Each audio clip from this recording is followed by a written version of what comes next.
Dahil sa mga katanungan ninyo, inisa ko na lang po ang sagot. I welcome any investigation. Let the facts speak for themselves. Wala po akong itinatago. Wala po akong kinakatakutan dahil wala akong kasalanan. Hindi ako sangkot sa anumang anomalya.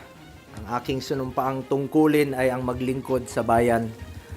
At hindi ko po sasayangin yung tiwalang binigay po ng taong bayan sa akin. I am one with the Filipino people in this crusade against corruption. Kasama niyo po ako rito.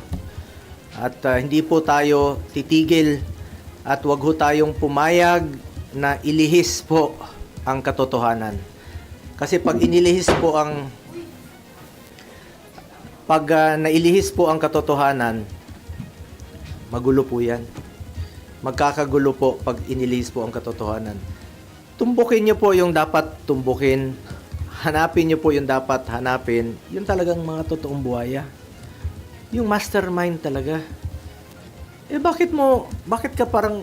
Bakit i-atras ngayon?